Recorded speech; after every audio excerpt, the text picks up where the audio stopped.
दीनो प्रभ आप। पावन शब्द बिलावल राग ਦੇ ਅੰਦਰ ਆਪ ਸੰਗਤਾਂ ਨੇ ਜਿਸ ਦਾ ਪਾਠ ਸਰਵਣ ਕੀਤਾ ਹੈ ਧੰਨ ਗੁਰੂ ਗ੍ਰੰਥ ਸਾਹਿਬ ਜੀ ਦੇ 817 ਅੰਗ ਤੇ ਸੁਭਾਇਮਾਨ ਦੋ ਪੌੜੀਆਂ ਦਾ ਦੋ ਬੰਦਾਂ ਦਾ ਇਹ ਪਾਵਨ ਸ਼ਬਦ ਹੈ। ਸੱਚੇ ਸਤਿਗੁਰ ਧੰਨ ਗੁਰੂ ਅਰਜਨ ਦੇਵ ਜੀ ਰਹਿਮਤ ਕਰ ਰਹੇ ਹਨ। ਚਰਨ ਕਮਲ ਗੁਰੂ ਦੇ ਚਰਨ ਕਮਲ ਕਮਲ ਦਾ ਜੋ ਫੁੱਲ ਹੁੰਦਾ ਹੈ ਇਹਦੇ ਵਿੱਚ ਇੱਕ ਬਹੁਤ ਵੱਡਾ ਗੁਣ ਹੈ। ਜਦੋਂ ਸੂਰਜ ਚੜ੍ਹਦਾ ਹੈ ਤੇ ਇਹ ਕਮਲ ਦਾ ਫੁੱਲ ਖਿੜ ਪੈਂਦਾ ਹੈ, ਜਦੋਂ ਸੂਰਜ ਛਿਪਦਾ ਹੈ ਤੇ ਇਹ ਕਮਲ ਦਾ ਫੁੱਲ ਬੰਦ ਹੋ ਜਾਂਦਾ ਹੈ। ਇਹਦੇ ਵਿੱਚੋਂ ਸੁਗੰਧੀ ਆਉਂਦੀ ਰਹਿੰਦੀ ਏ ਤੇ ਭਵਰੇ ਨੇ ਜਿਹੜੇ ਉਹ ਇਸ ਦੀ ਸੁਗੰਧੀ ਨੂੰ ਮਾਣਦੇ ਰਹਿੰਦੇ ਹਨ। ਗੁਰੂ ਦੇ ਚਰਨਾਂ ਦੀ ਵਡਿਆਈ ਕਮਲ ਦੇ ਫੁੱਲ ਦੇ ਨਾਲ ਇਸ ਕਰਕੇ ਕੀਤੀ ਜਾਂਦੀ ਹੈ ਕਿ ਜਿਵੇਂ ਕਮਲ ਹਨੇਰੇ ਨੂੰ ਪਸੰਦ ਨਹੀਂ ਕਰਦਾ, ਆਪਣੇ ਆਪ ਨੂੰ ਸਮੇਟ ਲੈਂਦਾ ਹੈ, ਆਪਣੀਆਂ ਪੰਖੜੀਆਂ ਨੂੰ ਘੁੱਟ ਕੇ ਬੰਦ ਕਰ ਲੈਂਦਾ ਹੈ, ਉਸੇ ਤਰ੍ਹਾਂ ਧੰਨ ਗੁਰੂ ਮਹਾਰਾਜ ਜੀ ਸੱਚੇ ਸਤਿਗੁਰ ਦੇ ਪਾਵਨ ਚਰਨ ਨੇ ਜਿਹੜੇ ਇਹ ਵੀ ਅਗਿਆਨਤਾ ਦੇ ਹਨੇਰੇ ਨੂੰ ਪਸੰਦ ਨਹੀਂ ਕਰਦੇ ਤੇ ਗੁਰਸਿੱਖਾਂ ਨੂੰ ਪ੍ਰਕਾਸ਼ ਦੇ ਨਾਲ ਜੋੜਦੇ ਨੇ, ਪ੍ਰਕਾਸ਼ ਬਖਸ਼ਿਸ਼ ਕਰਦੇ ਨੇ। ਗੁਰੂ ਦੇ ਚਰਨਾਂ ਦੇ ਵਿੱਚੋਂ ਨਾਮ ਦੀ ਸੁਗੰਧੀ ਗੁਰਸਿੱਖਾਂ ਨੂੰ ਪ੍ਰਾਪਤ ਹੁੰਦੀ ਏ। ਚਰਨ ਕਮਲ ਕਾ ਆਸਰਾ, ਜਿਨ੍ਹਾਂ ਨੇ ਸੱਚੇ ਸਤਿਗੁਰ ਦੇ ਚਰਨਾਂ ਕਮਲਾਂ ਦਾ ਆਸਰਾ ਲੈ ਲਿਆ ਏ, ਦੀਨੋ ਪ੍ਰਭ ਆਪ, ਤੇ ਇਹ ਆਸਰਾ ਜਿਹੜਾ ਇਹ ਉਹ ਪ੍ਰਭੂ ਪਰਮਾਤਮਾ ਤੋਂ ਮਿਲਦਾ ਏ। ਚਰਨ ਕਮਲ ਕਾ ਆਸਰਾ ਦੀਨੋ ਪ੍ਰਭ ਆਪ, ਪ੍ਰਭੂ ਪਰਮਾਤਮਾ ਨੇ ਆਪ ਆਪਣੇ ਚਰਨਾਂ ਕਮਲਾਂ ਦਾ ਆਸਰਾ ਬਖਸ਼ਿਸ਼ ਕੀਤਾ ਹੈ।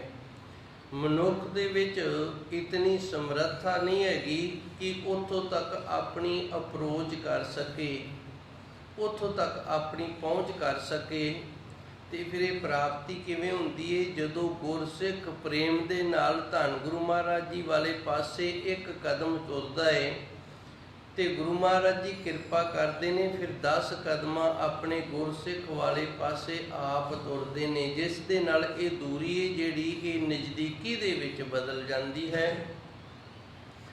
ਇਹ ਕਿਰਪਾ ਜਿਹੜੀ ਉਸ ਪ੍ਰਭੂ ਪਰਮਾਤਮਾ ਦੀ ਹੈ, ਉਹ ਰਹਿਮਤ ਕਰਦਾ, ਕਿਰਪਾ ਕਰਦਾ ਹੈ ਤੇ ਗੁਰਸਿੱਖਾਂ ਨੂੰ ਆਪਣੇ ਚਰਨਾਂ ਕਮਲਾਂ ਦਾ ਆਸਰਾ ਬਖਸ਼ਿਸ਼ ਕਰ ਦਿੰਦਾ। ਮਨੁੱਖ ਦਾ ਅੰਦਰੋਂ ਸੁਭਾਅ ਜਿਹੜਾ, ਮਨੁੱਖ ਦੇ ਅੰਦਰ ਜਿਹੜੀ ਬਿਰਤੀ ਹੈ ਉਹ ਇਹ ਬਣ ਜਾਂਦੀ ਹੈ ਕਿ ਉਹ ਬਾਕੀ ਸਾਰੇ ਆਸਰੇ ਛੱਡ ਕੇ ਤੇ ਕੇਵਲ ਗੁਰੂ ਦੇ ਚਰਨਾਂ ਦੇ ਆਸਰੇ ਦੇ ਨਾਲ, ਪ੍ਰਭੂ ਪਰਮਾਤਮਾ ਦੇ ਚਰਨਾਂ ਦੇ ਆਸਰੇ ਦੇ ਨਾਲ ਜੁੜ ਜਾਂਦਾ ਹੈ ਜੀ। ਪ੍ਰਭ ਸਰਣਾਗਤ ਜਨ ਪਰੀ ਤਾਕਾ ਪ੍ਰਤਾਪ।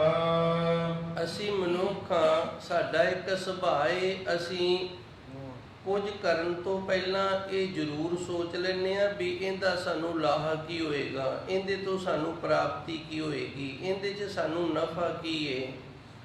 ਤੇ ਹੋਣਾ ਵੀ ਚਾਹੀਦਾ ਹੈ। ਮਨੁੱਖ ਜਿਹੜਾ, ਇਹਦੇ ਅੰਦਰ ਇੱਕ ਦਿਲ ਹੈ ਤੇ ਇੱਕ ਦਿਮਾਗ ਹੈ। ਜਿਹੜਾ ਮਨੁੱਖ ਕੁਝ ਵੀ ਕਰਨ ਤੋਂ ਪਹਿਲਾਂ ਅੱਗੇ ਆਪਣੀ ਬੁੱਧੀ ਨੂੰ ਰੱਖਦਾ, ਆਪਣੇ ਦਿਮਾਗ ਨੂੰ ਰੱਖਦਾ ਤੇ ਉਹਦੇ ਤੋਂ ਕੁਝ ਵੀ ਗਲਤ ਨਹੀਂ ਹੁੰਦਾ।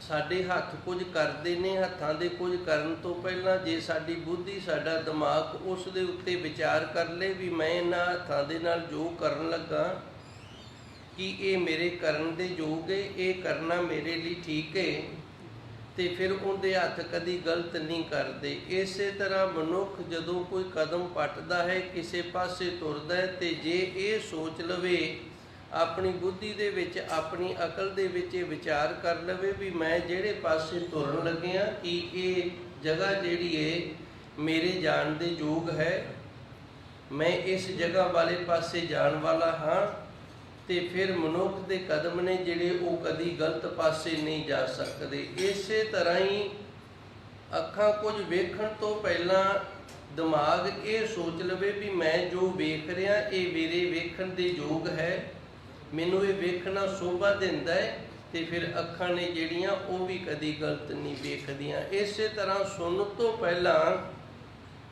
ਦਿਮਾਗ ਦੇ ਨਾਲ ਇਹ ਸੋਚ ਲਵੇ ਮਨੁੱਖ ਵੀ ਮੇਰੇ ਇਹ ਜੋ ਮੈਂ ਸੁਣ ਰਿਹਾ ਇਹ ਮੇਰੇ ਸੁਣਨ ਦੇ ਯੋਗ ਹੈ ਕਿ ਮੈਂ ਇਹ ਸੁਣ ਸਕਦਾ।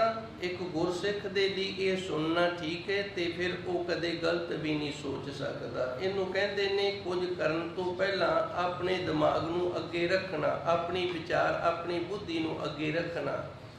ਹੁਣ ਜਿਹੜੇ ਦਿਮਾਗ ਤੋਂ ਕੰਮ ਲੈਂਦੇ ਨੇ, ਮਾਈਂਡ ਤੋਂ ਕੰਮ ਲੈਂਦੇ ਨੇ, ਅੰਦਰੋਂ ਬ੍ਰਹਮ ਸੋਚ ਤੋਂ ਕੰਮ ਲੈਂਦੇ ਨੇ, ਉਹਨਾਂ ਦੇ ਜੀਵਨ ਦੇ ਵਿੱਚ ਕੀਤਾ ਹੋਇਆ ਕਦੇ ਵੀ ਕੁਝ ਗਲਤ ਨਹੀਂ ਹੁੰਦਾ।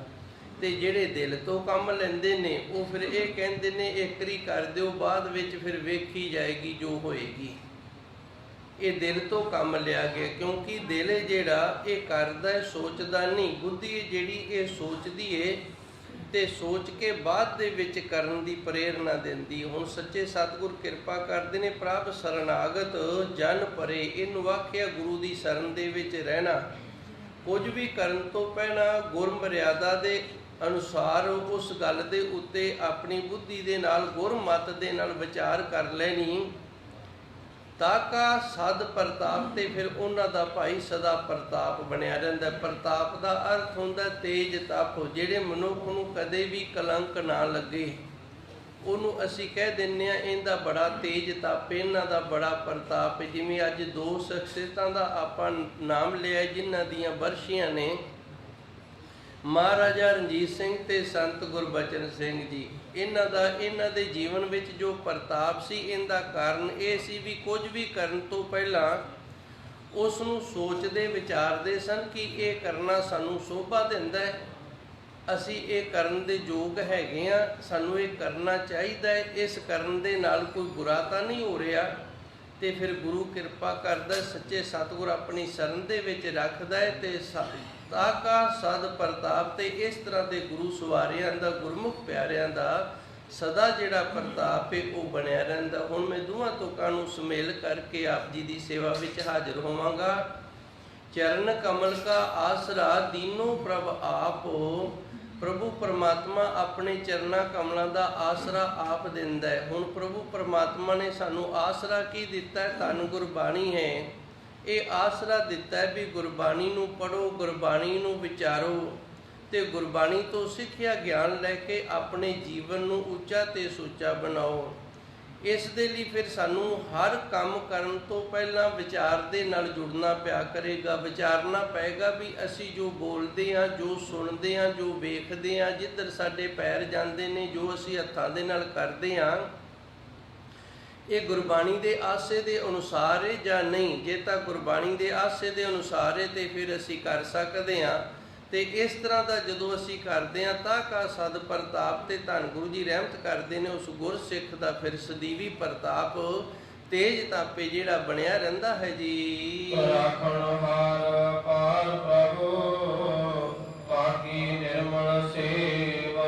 ਅੱਗੇ ਧੰਨ ਗੁਰੂ ਮਹਾਰਾਜ ਜੀ ਕਿਰਪਾ ਕਰਦੇ ਨੇ, ਰਾਓ ਵਾਲੀਆਂ ਤੁਕਾਂ ਦੇ ਵਿੱਚ ਪ੍ਰੇਰਨਾ ਦਿੰਦੇ ਨੇ, ਰਾਖਣ ਹਾਰ, ਰੱਖਣ ਵਾਲਾ ਪ੍ਰਭੂ ਹੈ। ਜਦੋਂ ਅਸੀਂ ਉਹਦਾ ਆਸਰਾ ਲਵਾਂਗੇ ਤੇ ਫਿਰ ਇਸ ਮਾਰਗ ਤੇ ਸਾਨੂੰ ਤੁਰਦਿਆਂ ਨੂੰ ਉਹ ਆਪ ਸਾਡੀ ਰੱਖਿਆ ਕਰੇਗਾ। ਜੀਵਨ ਵਿੱਚ ਵਿਘਨ ਨਹੀਂ ਪਵੇਗਾ ਕੋਈ। ਰਾਖਣ ਹਾਰ ਅਪਾਰ ਪ੍ਰਭ ਪਾਰਾਵਾਰ ਤੋਂ ਰਹਿਤ।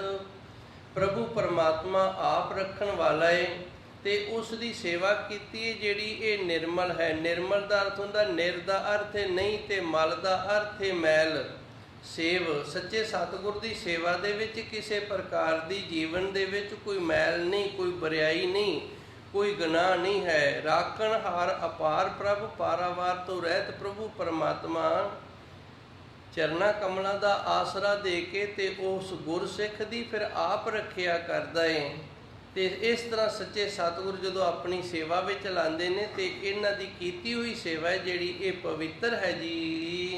ਰਾਮ ਰਾਜ ਰਾਮਦਾਸ ਪੁਰ ਕੀਨੇ ਗੁਰਦੇਵ।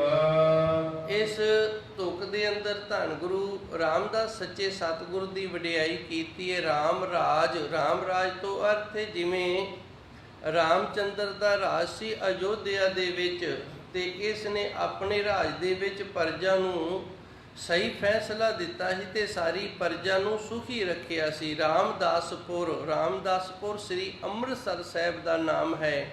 ਇਹਨੂੰ ਗੁਰੂ ਕਾ ਚੱਕ ਵੀ ਆਖਿਆ ਜਾਂਦਾ ਹੈ, ਰਾਮਦਾਸਪੁਰ ਵੀ ਆਖਿਆ ਜਾਂਦਾ ਹੈ। ਕੀਨੇ ਗੁਰਦੇਵ ਇਸੇ ਤਰ੍ਹਾਂ ਧੰਨ ਗੁਰੂ ਰਾਮਦਾਸ ਸੱਚੇ ਸਤਿਗੁਰ ਨੇ ਅੰਮ੍ਰਿਤਸਰ ਦੇ ਵਿੱਚ ਆਪ ਰਾਜ ਕੀਤਾ। ਧੰਨ ਗੁਰੂ ਮਹਾਰਾਜ ਜੀ ਦੇ ਪਾਵਨ ਇਤਿਹਾਸ ਦੇ ਅੰਦਰ ਆਉਂਦਾ ਹੈ, ਗੁਰੂ ਮਹਾਰਾਜ ਜੀ ਦੀ ਸ਼ਰਨ ਦੇ ਵਿੱਚ ਇੱਥੇ ਅਨੇਕ ਬਲਾਦਰੀਆਂ ਆਣ ਕੇ ਬੈਠ ਗਈਆਂ ਸਨ ਤੇ ਉਹਨਾਂ ਨੇ ਵੱਖੋ ਵੱਖਰੇ ਢੰਗ ਦੇ ਨਾਲ ਆਪੋ ਆਪਣੇ ਕਾਰੋਬਾਰ ਨੇ ਜਿਹੜੇ ਇਹ ਸਾਰੇ ਪ੍ਰਾਰੰਭ ਕਰ ਲਏ। ਤੇ ਇੱਕ ਕੰਬੋਜ ਬਲਾਦਰੀ ਹੁੰਦੀ ਏ, ਉਹ ਵੀ ਇੱਥੇ ਆਏ ਸਨ ਤੇ ਇਹਨਾਂ ਨੂੰ ਗਰੀਬ ਤੇ ਸ਼ੂਦਰ ਜਾਣ ਕੇ ਜਿਹੜੀਆਂ ਕੁਝ ਈਰਖਾਲੂ ਸਨ ਉਹਨਾਂ ਨੇ ਇਹਨਾਂ ਨੂੰ ਤੰਗ ਕਰਨਾ ਸ਼ੁਰੂ ਕਰ ਦਿੱਤਾ। ਇਹਨਾਂ ਨੇ ਧੰਨ ਗੁਰੂ ਰਾਮਦਾਸ ਜੀ ਦੇ ਪਾਸ ਸ਼ਿਕਾਇਤ ਕੀਤੀ ਕਿ ਸੱਚੇ ਸਤਿਗੁਰ ਜੀ, ਆਪ ਜੀ ਦੇ ਆਸਰੇ ਦੇ ਨਾਲ ਅਸੀਂ ਇਸ ਨਗਰ ਦੇ ਵਿੱਚ ਆਏ ਹਾਂ ਤੇ ਇੱਥੇ ਅਸੀਂ ਵੀ ਆਪਣਾ ਕਾਰੋਬਾਰ ਜਿਹੜਾ ਸ਼ੁਰੂ ਕੀਤਾ, ਪਰ ਕੁਝ ਜਿਹੜੇ ਉੱਚ ਜਾਤੀਆਂ ਦੇ ਲੋਕ ਨੇ ਉਹ ਸਾਡੇ ਨਾਲ ਬੜੀ ਈਰਖਾ ਕਰਦੇ ਨੇ। ਤੇ ਧੰਨ ਗੁਰੂ ਰਾਮਦਾਸ ਜੀ ਨੇ ਉਹਨਾਂ ਨੂੰ ਸਮਝਾਉਣ ਦਾ ਯਤਨ ਕੀਤਾ, ਪਰ ਇਹਨਾਂ ਦੀ ਸਮਝ ਨਾ ਆਈ ਇਹ ਗੱਲ। ਤੇ ਫਿਰ ਦੁਬਾਰਾ ਇਹਨਾਂ ਨੇ ਉਹਨਾਂ ਨੂੰ ਫਿਰ ਤੰਗ ਕਰਨਾ ਸ਼ੁਰੂ ਕਰ ਦਿੱਤਾ। ਇਸ ਤਰ੍ਹਾਂ ਇੱਕ ਦਿਨ ਇਹਨਾਂ ਨੇ ਇਹਨਾਂ ਦੀਆਂ ਲੱਗੀਆਂ ਹੋਈਆਂ ਦੁਕਾਨਾਂ ਸਨ ਜਿਹੜੀਆਂ ਕੰਬੋਜ ਬਲਾਦਰੀ ਦੀਆਂ, ਉਹ ਵੀ ਤੋੜ ਭੰਨ ਦਿੱਤੀਆਂ। ਤੇ ਧੰਨ ਗੁਰੂ ਰਾਮਦਾਸ ਜੀ ਨੇ ਸੁਤੇ ਕਿਹਾ, ਭਾਈ ਇਹ ਅੰਮ੍ਰਿਤਸਰ ਹੈ, ਅੰਮ੍ਰਿਤ ਦੀ ਨਗਰੀ ਹੈ, ਇੱਥੇ ਸਾਰੇ ਬਰਾਬਰ ਨੇ ਤੇ ਇਸ ਤਰ੍ਹਾਂ ਦੇ ਈਰਖਾਲੂ ਨੇ ਜਿਹੜੇ ਉਹ ਨਹੀਂ ਰਹਿ ਸਕਣਗੇ। ਤੇ ਫਿਰ ਉਹ ਰਹਿ ਨਹੀਂ ਸਨ ਸਕੇ, ਉੱਥੋਂ ਚਲੇ ਗਏ ਸਨ। ਸੋ ਧੰਨ ਗੁਰੂ ਅਰਜਨ ਦੇਵ ਜੀ ਗੁਰੂ ਰਾਮਦਾਸ ਜੀ ਦੀ ਵਡਿਆਈ ਕਰਦੇ ਨੇ। ਰਾਮ ਰਾਜ ਰਾਮਦਾਸਪੁਰ, ਰਾਮਦਾਸਪੁਰ ਦੇ ਅੰਦਰ ਧੰਨ ਗੁਰੂ ਰਾਮਦਾਸ ਜੀ ਨੇ ਰਾਮ ਰਾਜ ਬਣਾਇਆ, ਭਾਵ ਪ੍ਰਭੂ ਪਰਮਾਤਮਾ ਜੋ ਰਮਿਆ ਹੋਇਆ ਹੈ, ਜਿਵੇਂ ਉਹਦੇ ਰਾਜ ਦੇ ਵਿੱਚ ਸਾਰੇ ਸਹੀ ਫੈਸਲੇ ਹੁੰਦੇ ਨੇ, ਪ੍ਰਜਾ ਸੁਖੀ ਹੁੰਦੀ ਏ, ਉਸੇ ਤਰ੍ਹਾਂ ਸੱਚੇ ਸਤਿਗੁਰ ਨੇ ਆਪ ਕਿਰਪਾ ਕੀਤੀ ਹੈ। ਗੁਰੂ ਰਾਮਦਾਸ ਜੀ ਨੇ ਇੱਥੇ ਸਾਰੇ ਸਹੀ ਫੈਸਲੇ ਕੀਤੇ ਨੇ ਤੇ ਸਾਰੀ ਪ੍ਰਜਾ ਸੁਖੀ ਵਸਦੀ। ਕੀਨੇ ਗੁਰਦੇਵ ਕਰਨ ਵਾਲਾ ਪ੍ਰਭੂ ਪਰਮਾਤਮਾ ਰੂਪ ਆਪ ਗੁਰੂ ਹੈ ਜੀ। ਰਹਾਉ ਸਦਾ ਸਦਾ ਹਰਿ ਧਿਆਈਐ, ਕਿਛ ਵਿਘਨ ਨਾ ਲਾਗੈ। ਪਾਵਨ ਪੌੜੀ ਦੇ ਅੰਦਰ ਧੰਨ ਗੁਰੂ ਜੀ ਰਹਿਮਤ ਕਰਦੇ ਨੇ, ਸਾਨੂੰ ਇੱਕ ਸਿੱਖਿਆ ਦੇ ਨਾਲ ਜੋੜਦੇ ਨੇ ਵੀ ਸਦੀਵੀ ਹਰੀ ਅਕਾਲ ਪੁਰਖ ਦਾ ਨਾਮ ਜਪਣਾ ਕਰੀਏ, ਅਸੀਂ ਉਹਨੂੰ ਧਿਆਉਣਾ ਕਰੀਏ ਤੇ ਫਿਰ ਜੀਵਨ ਦੇ ਵਿੱਚ ਕਿਸੇ ਪ੍ਰਕਾਰ ਦਾ ਕੋਈ ਵਿਘਨ ਨਹੀਂ ਲੱਗਦਾ। ਸਦਾ ਸਦਾ ਹਰਿ ਧਿਆਈਏ, ਸਦੀਵੀ ਹਰੀ ਪਰਮਾਤਮਾ ਦਾ ਨਾਮ ਜਪਦੇ ਰਹੀਏ, ਸਿਮਰਨ ਕਰਦੇ ਰਹੀਏ, ਕਿਛ ਵਿਘਨ ਨਾ ਲਾਗੈ ਤੇ ਫਿਰ ਜੀਵਨ ਦੇ ਵਿੱਚ ਕੋਈ ਵੀ ਵਿਘਨ ਨਹੀਂ ਲੱਗਦਾ। ਅਸੀਂ ਜਿਹੜੇ ਵਿਘਨ ਨੇ ਉਹਨਾਂ ਤੋਂ ਬਚੇ ਰਹਿੰਦੇ ਹਾਂ ਜੀ। ਨਾਨਕ ਨਾਮ ਤੇ ਸਲਾਹੀਐ, ਭਈ ਦੁਸ਼ਮਨ ਭਾਗੈ। ਅੱਗੇ ਧੰਨ ਗੁਰੂ ਜੀ ਰਹਿਮਤ ਕਰਦੇ ਨੇ, ਸੱਚੇ ਸਤਿਗੁਰ ਗੁਰੂ ਨਾਨਕ ਦੇਵ ਜੀ ਦਾ ਬਖਸ਼ਿਸ਼ ਕੀਤਾ ਹੋਇਆ ਵਾਹਿਗੁਰੂ ਨਾਮ ਹੈ, ਜਦੋਂ ਅਸੀਂ ਇਹਨਾਂ ਨੂੰ ਸਲਾਹੁੰਦੇ ਹਾਂ, ਵਡਿਆਈ ਕਰਦੇ ਹਾਂ। ਨਾਨਕ ਨਾਮ ਸਲਾਹੀਏ, ਸਲਾਹੀਏ ਦਾ ਅਰਥ ਹੁੰਦਾ ਵਡਿਆਈ ਕਰਨੀ। ਇਸ ਤਰ੍ਹਾਂ ਦੇ ਕਈ ਸ਼ਬਦ ਹੁੰਦੇ ਨੇ। ਸਲਾਹੀਏ ਦਾ ਅਰਥ ਹੈ ਸਲੋਹਤਾ ਕਰਨੀ, ਧਿਆਈਏ ਦਾ ਅਰਥ ਹੈ ਜਦੋਂ ਅਸੀਂ ਵਾਹਿਗੁਰੂ ਆਖਦੇ ਹਾਂ ਤੇ ਧਿਆਨ ਸਾਡਾ ਨਿਰਗੁਣ ਸਰੂਪ ਦੇ ਵਿੱਚ ਚਲਾ ਜਾਵੇ। ਜਦੋਂ ਸਿਮਰਨ ਕਰਦੇ ਹਾਂ ਚੇਤੇ ਕਰਨਾ, ਸਿਮਰਨ ਦਾ ਅਰਥ ਹੁੰਦਾ ਚੇਤੇ ਕਰਨਾ, ਯਾਦ ਕਰਨਾ। ਜਦੋਂ ਅਸੀਂ ਸਿਮਰਨ ਕਰਦੇ ਹਾਂ, ਚੇਤੇ ਕਰਦੇ ਹਾਂ ਪ੍ਰਭੂ ਪਰਮਾਤਮਾ ਨੂੰ, ਤੇ ਉਦੋਂ ਵੀ ਸਾਡਾ ਧਿਆਨ ਹੈ ਜਿਹੜਾ ਉਹ ਸ਼ਬਦ ਦੇ ਵਿੱਚ ਟਿਕ ਜਾਵੇ। ਸੋ ਧੰਨ ਗੁਰੂ ਨਾਨਕ ਦੇਵ ਜੀ ਰਹਿਮਤ ਕਰਦੇ ਨੇ, ਨਾਨਕ ਨਾਮ ਸਲਾਹੀਏ, ਉਸ ਪ੍ਰਭੂ ਪਰਮਾਤਮਾ ਦਾ ਨਾਮ ਵਾਹਿਗੁਰੂ ਹੈ ਤੇ ਉਸ ਦੀ ਅਸੀਂ ਸਲੋਹਤਾ ਕਰਨੀ ਕਰੀਏ। ਭੈ ਦੁਸ਼ਮਨ ਭਾਗੇ, ਭੈ ਦਾ ਅਰਥ ਹੁੰਦਾ ਡਰ ਤੇ ਦੁਸ਼ਮਣ ਦਾ ਅਰਥ ਹੁੰਦਾ ਦੁਸ਼ਮਣ। ਇਹ ਦੋ ਸ਼ਬਦਾਂ ਤੋਂ ਬਣਿਆ। ਦੁਸ਼ ਦਾ ਅਰਥ ਹੁੰਦਾ ਵਿਕਾਰੀ, ਬੁਰਾ, ਤੇ ਮਨ ਦਾ ਅਰਥ ਹੈ ਮਨ। ਹੁਣ ਸਾਡਾ ਮਨ ਹੈ ਨਾ ਜਿਹੜਾ, ਇਹਦੇ ਅੰਦਰ ਬਿਰਤੀਆਂ ਨੇ ਜਿਹੜੀਆਂ, ਇਹ ਤਿੰਨ ਪ੍ਰਕਾਰ ਦੀਆਂ ਬਿਰਤੀਆਂ ਨੇ।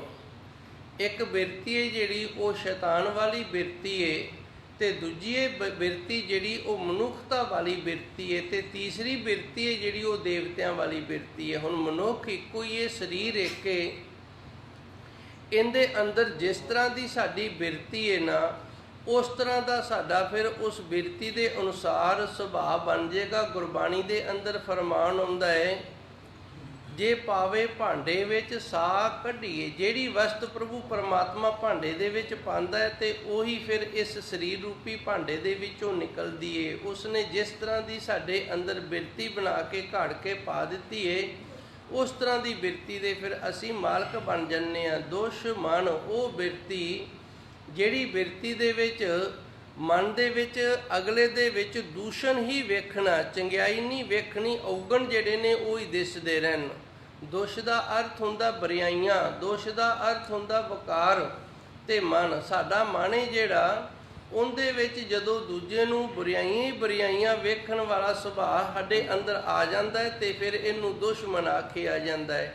ਨਾਨਕ ਨਾਮ ਸਲਾਈਏ ਸੱਚੇ ਸਤਿਗੁਰ ਅਕਾਲ ਪੁਰਖ ਵਾਹਿਗੁਰੂ ਦਾ ਨਾਮ ਹੈ ਜਿਹੜਾ, ਇਹ ਜਪਣਾ ਕਰੀਏ ਭਏ ਦੁਸ਼ਮਣ ਭਾਗੇ। ਸਾਡੇ ਮਨ ਦੇ ਅੰਦਰ ਇਸ ਤਰ੍ਹਾਂ ਦੀਆਂ ਜਿਹੜੀਆਂ ਬੁਰਾਈਆਂ ਨੇ, ਜਿਹੜਾ ਇਹ ਸੁਭਾਅ ਹੈ, ਬਿਰਤੀ ਹੈ ਕਿ ਅਸੀਂ ਦੂਜਿਆਂ ਦੇ ਵਿੱਚ ਗੁਨਾਹ ਵੇਖਦੇ ਹਾਂ, ਇਹ ਜਿਹੜਾ ਇਹ ਨਾਸ ਹੋ ਜਾਂਦਾ ਹੈ। ਤੇ ਜਦੋਂ ਅਸੀਂ ਦੂਜੇ ਦੇ ਵਿੱਚ ਗੁਨਾਹ ਨਹੀਂ ਵੇਖਾਂਗੇ ਫਿਰ ਸਾਨੂੰ ਡਰ ਵੀ ਕੋਈ ਨਹੀਂ ਰਹੇਗਾ। ਮਨੁੱਖ ਜਿਹੜਾ ਇਹ ਆਪਣਾ ਡਰ ਜਿਹੜਾ ਆਪ ਹੀ ਪੈਦਾ ਕਰਦਾ ਹੈ। ਜਦੋਂ ਸਾਡੇ ਮਨ ਦੇ ਵਿੱਚ ਬੁਰਾਈ ਆ ਗਈ, ਸਾਡਾ ਮਨ ਬੁਰਾ ਹੋ ਗਿਆ, ਜੈਸੀ ਮਨਸਾ ਤੈਸੀ ਦਸ਼ਾ, ਤੇ ਫਿਰ ਕੁਦਰਤੀ ਦਸ਼ਾ ਜਿਹੜੀ ਉਹ ਵੀ ਉਸੇ ਤਰ੍ਹਾਂ ਦੀ ਬਣ ਜਾਂਦੀ ਹੈ ਤੇ ਉਸ ਦਸ਼ਾ ਦੇ ਅਕੋਰਡਿੰਗ ਅਗਲਾ ਵੀ ਫਿਰ ਉਸੇ ਤਰ੍ਹਾਂ ਦਾ ਸਾਡੇ ਨਾਲ ਸਲੂਕ ਕਰਦਾ ਹੈ। ਸੋ ਸੱਚੇ ਸਤਿਗੁਰ ਨੇ ਕਿਰਪਾ ਕੀਤੀ ਹੈ। ਪ੍ਰਭੂ ਪਰਮਾਤਮਾ ਦਾ ਨਾਮ ਜਪਣ ਵਾਲੇ ਜਿਹੜੇ ਨੇ, ਉਹਨਾਂ ਦਾ ਜਿਹੜਾ ਇਸ ਤਰ੍ਹਾਂ ਦਾ ਮਨ ਹੈ ਉਹ ਸ਼ੁੱਧ ਪਵਿੱਤਰ ਹੋ ਜਾਂਦਾ ਹੈ ਤੇ ਭੈ ਜਿਹੜਾ ਇਹਦਾ ਵੀ ਨਾਸ ਹੋ ਜਾਂਦਾ ਹੈ ਜੀ। ਮਹਲਾ ਪੰਜਵਾ।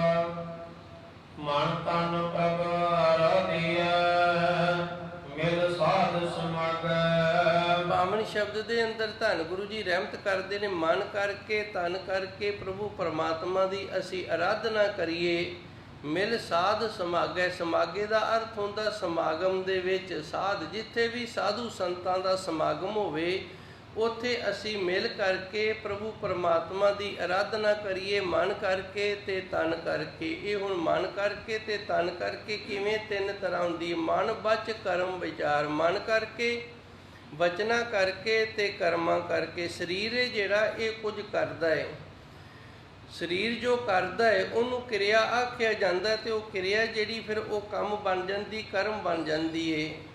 ਤੇ ਮਨ ਹੈ ਜਿਹੜਾ ਇਹਦੇ ਵਿੱਚ ਸੰਕਲਪ ਪੈਦਾ ਹੁੰਦਾ ਹੈ ਤੇ ਜ਼ਬਾਨ ਹੈ ਜਿਹੜੀ ਇਹ ਉਸ ਸੰਕਲਪ ਨੂੰ ਬੋਲ ਕੇ ਪ੍ਰਗਟ ਕਰਦੀ ਹੈ। ਮਨ ਵਿੱਚ ਕੁਝ ਹੋਰ ਹੋਵੇ, ਜ਼ਬਾਨ ਹੈ ਜਿਹੜੀ ਮੂੰਹ ਦੇ ਨਾਲ ਅਸੀਂ ਕੁਝ ਹੋਰ ਆਖੀ ਜਾਈਏ ਤੇ ਸਰੀਰ ਦੇ ਨਾਲ ਅਸੀਂ ਕੁਝ ਹੋਰ ਕਰੀਏ। ਇਹ ਤਿੰਨੇ ਕਿਰਿਆਵਾਂ ਫਿਰ ਵੱਖੋ ਵੱਖਰੀਆਂ ਹੋ ਗਈਆਂ ਨੇ। ਮੈਂ ਯਤਨ ਕਰਾਂਗਾ ਕਿ ਇਹ ਗੱਲ ਸਮਝ ਦੇ ਵਿੱਚ ਆ ਜਾਵੇ।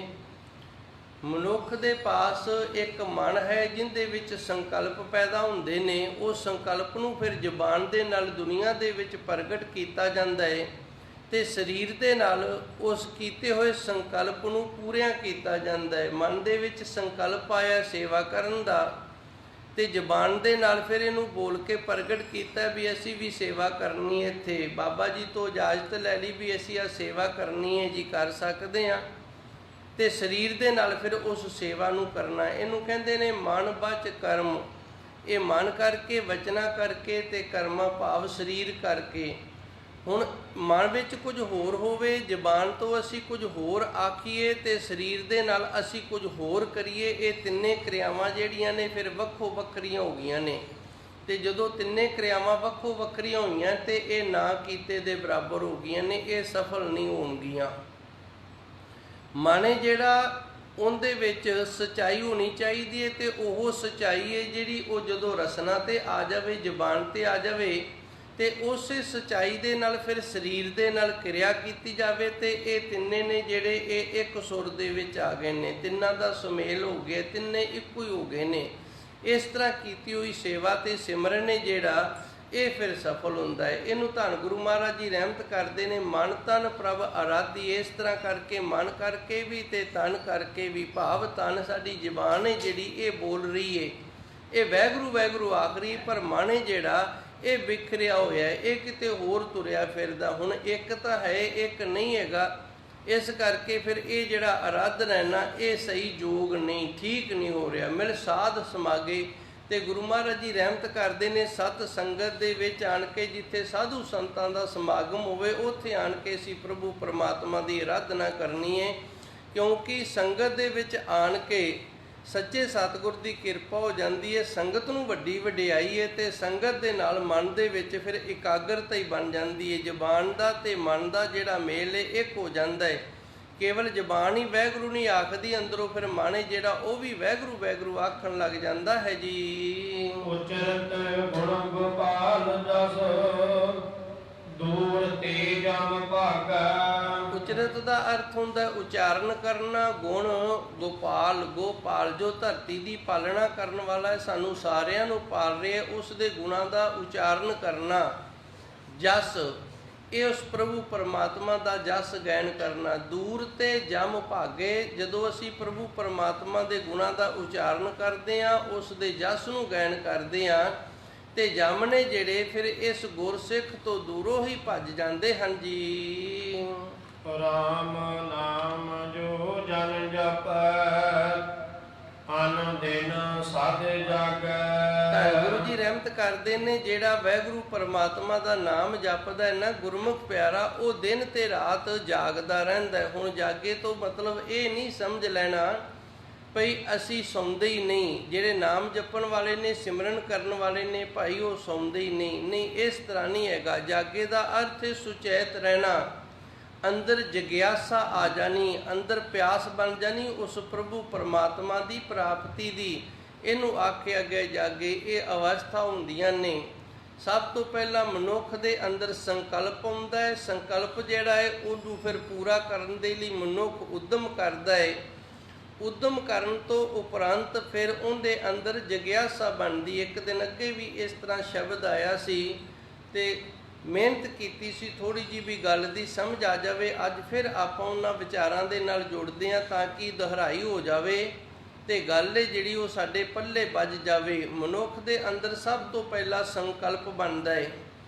ਸੰਕਲਪ ਬਣਿਆ ਤੇ ਉਹ ਸੰਕਲਪ ਨੂੰ ਪੂਰਾ ਕਰਨ ਦੇ ਲਈ ਮਨੁੱਖ ਫਿਰ ਇਸ ਸਰੀਰ ਦੇ ਨਾਲ ਉਦਮ ਕਰਦਾ ਹੈ। ਇਹਨੂੰ ਇਸ ਤਰ੍ਹਾਂ ਸਮਝ ਲਓ, ਘਰ ਪਰਿਵਾਰ ਦੇ ਵਿੱਚ ਕੋਈ ਮੈਂਬਰ ਹੈ, ਉਹਨੇ ਵੇਖ ਲਿਆ ਵੀ ਵੱਡੇ ਬਜ਼ੁਰਗ ਨੇ ਜਿਹੜੇ ਰੋਜ਼ ਗੁਰੂ ਘਰ ਜਾਂਦੇ ਨੇ ਤੇ ਚਲੋ ਮੈਂ ਵੀ ਗੁਰੂ ਘਰ ਕਿਉਂ ਨਾ ਜਾਇਆ ਕਰਾਂ। ਇਹ ਸੰਕਲਪ ਬਣਿਆ ਹੈ। ਸੰਕਲਪ ਦੇ ਨਾਲ ਫਿਰ ਅਗਲੇ ਦਿਨ ਉਦਮ ਕੀਤਾ। ਉਦਮ ਕਰਕੇ ਜਦੋਂ ਕਥਾ ਕੀਰਤਨ ਆਣ ਕੇ ਦਰਬਾਰ ਸਾਹਿਬ ਦੇ ਅੰਦਰ ਸੁਣਿਆ ਤੇ ਇੱਥੇ ਗੱਲਾਂ ਸੁਣ ਕੇ, ਗੁਰੂ ਮਹਾਰਾਜ ਜੀ ਦੀ ਪਾਵਨ ਬਾਣੀ ਦੀਆਂ ਕਥਾ ਸੁਣ ਕੇ, ਕਹਾਣੀਆਂ ਸੁਣ ਕੇ, ਹੋਰ ਸਾਖੀਆਂ ਸਿੱਖਿਆਵਾਂ ਸੁਣ ਕੇ ਤੇ ਮਨ ਜਿਹੜਾ ਉਹਦੇ 'ਚ ਜਗਿਆਸਾ ਆ ਗਈ ਏ। ਮੰਨ ਲਓ ਭਗਤ ਕਬੀਰ ਜੀ ਦਾ ਪ੍ਰਸੰਗ ਜਾਂ ਜਿਵੇਂ ਅੱਜ ਸੰਤ ਬਾਬਾ ਗੁਰਬਚਨ ਸਿੰਘ ਜੀ ਦਾ ਜੀਵਨ ਸੁਣਿਆ ਤੇ ਫਿਰ ਮਨ ਦੇ ਵਿੱਚ ਜਗਿਆਸਾ ਆ ਗਈ ਏ ਭਈ ਅਸੀਂ ਵੀ ਇਸ ਤਰ੍ਹਾਂ ਦਾ ਜੀਵਨ ਕਿਉਂ ਨਾ ਜਿਉਣਾ ਕਰੀਏ। ਇਹਨੂੰ ਕਹਿੰਦੇ ਨੇ ਜਗਿਆਸਾ। ਕਿਸੇ ਹੋਰ ਦੇ ਜੀਵਨ ਨੂੰ ਪੜ੍ਹ ਕੇ, ਇਸੇ ਕਰਕੇ ਅਸੀਂ ਮਹਾਂਪੁਰਸ਼ਾਂ ਦਾ ਜੀਵਨ ਹੈ ਜਿਹੜਾ ਉਹ ਪੜ੍ਹਦੇ ਹਾਂ, ਉਹਨਾਂ ਦੇ ਜੀਵਨ ਤੋਂ ਸਿੱਖਿਆ ਲੈਂਦੇ ਹਾਂ। ਕਿਸੇ ਮਹਾਂਪੁਰਸ਼ ਦਾ ਜੀਵਨ ਪੜ੍ਹ ਕੇ ਮਨ ਦੇ ਵਿੱਚ ਇਹ ਖਿਆਲ ਆ ਜਾਣਾ ਵੀ ਮੈਂ ਵੀ ਇਸ ਤਰ੍ਹਾਂ ਦਾ ਬਣਾ, ਜਿਵੇਂ ਇਹਨਾਂ ਦਾ ਜੀਵਨ ਹੈ, ਮੈਂ ਵੀ ਆਪਣਾ ਜੀਵਨ ਇਸ ਤਰ੍ਹਾਂ ਦਾ ਜਿਉਣਾ ਕਰਾਂ। ਇਹਨੂੰ ਆਖਿਆ ਜਾਂਦਾ ਜਗਿਆਸਾ।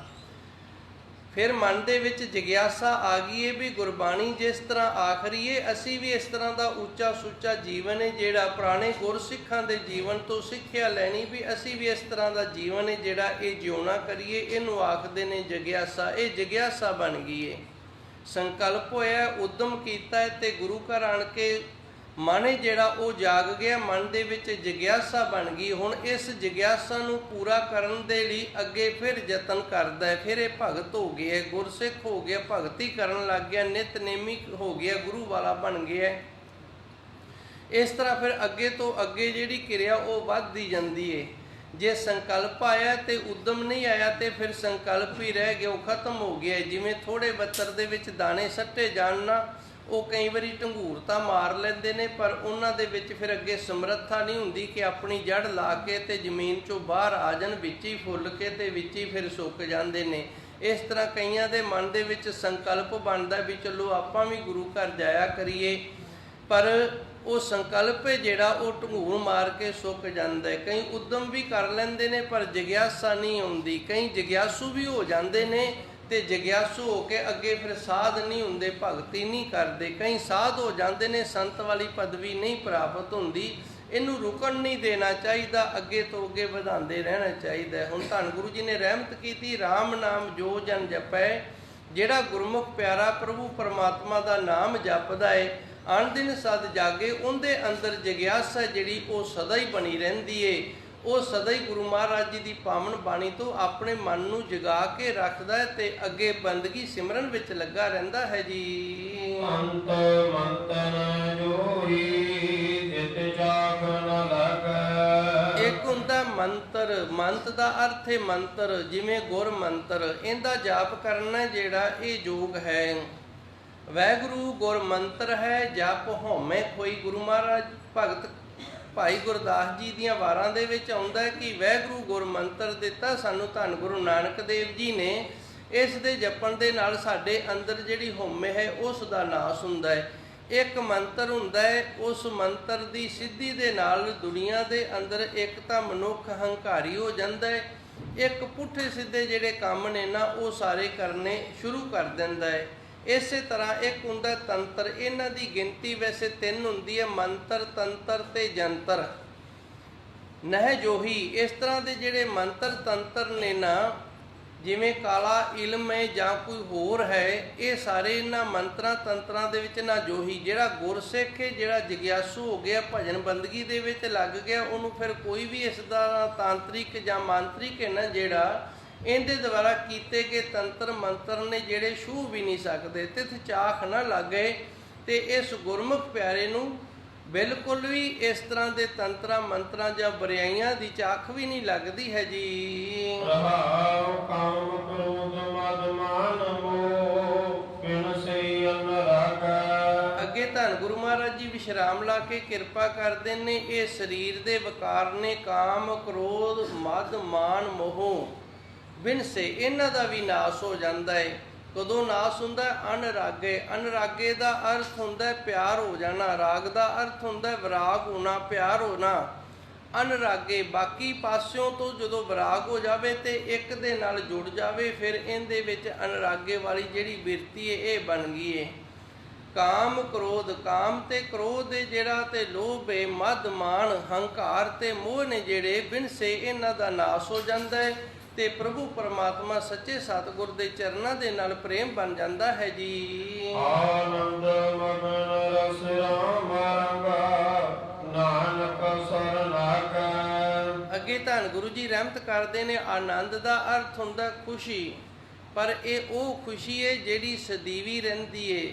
ਦੂਜੀਆਂ ਖੁਸ਼ੀਆਂ ਦੀ ਤਰ੍ਹਾਂ ਨਹੀਂ ਵੀ 2 ਕੁ ਦਿਨ ਆ ਗਈ ਤੇ ਫਿਰ ਖਤਮ ਹੋ ਗਈ। ਜਿਵੇਂ ਅਸੀਂ ਨਵੀਂ ਕਾਰ ਲਿਆਏ ਆ, ਸਾਰਾ ਪਰਿਵਾਰ ਖੁਸ਼ ਹੈ, ਪਰ ਜਿਵੇਂ ਜਿਵੇਂ ਉਹ ਕਾਰ ਪੁਰਾਣੀ ਹੁੰਦੀ ਜਾਂਦੀ ਹੈ ਉਵੇਂ ਉਵੇਂ ਖੁਸ਼ੀ ਹੈ ਜਿਹੜੀ ਉਹ ਵੀ ਪੁਰਾਣੀ ਹੁੰਦੀ ਜਾਂਦੀ ਹੈ।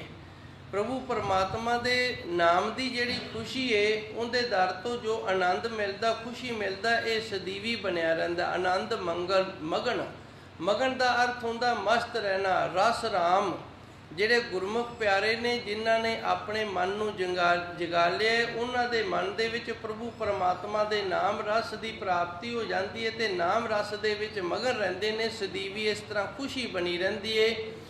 ਰੰਗ ਨਾਨਕ ਸਰਨਾਗੇ, ਧੰਨ ਗੁਰੂ ਜੀ ਰਹਿਮਤ ਕਰਦੇ ਨੇ। ਰਾਮ ਰੰਗ ਨਾਨਕ ਸਰਨਾਗੇ, ਪ੍ਰਭੂ ਪਰਮਾਤਮਾ ਦਾ ਨਾਮ ਹੈ ਜਿਹੜਾ, ਇਹਦੇ ਵਿੱਚ ਮਨ ਰੰਗਿਆ ਤੇ ਸਦੀਵੀ ਉਹ ਸੱਚੇ ਸਤਿਗੁਰ ਦੀ ਸ਼ਰਨ ਦੇ ਵਿੱਚ ਰਹਿੰਦੇ ਨੇ। ਇਤਨੀ ਕੁ ਸੇਵਾ ਸੰਗਤ ਨੇ ਪ੍ਰਵਾਨ ਕਰਨੀ। ਸੱਚੇ ਸਤਿਗੁਰ ਕਿਰਪਾ ਕਰ, ਰਹਿਮਤ ਕਰਨ।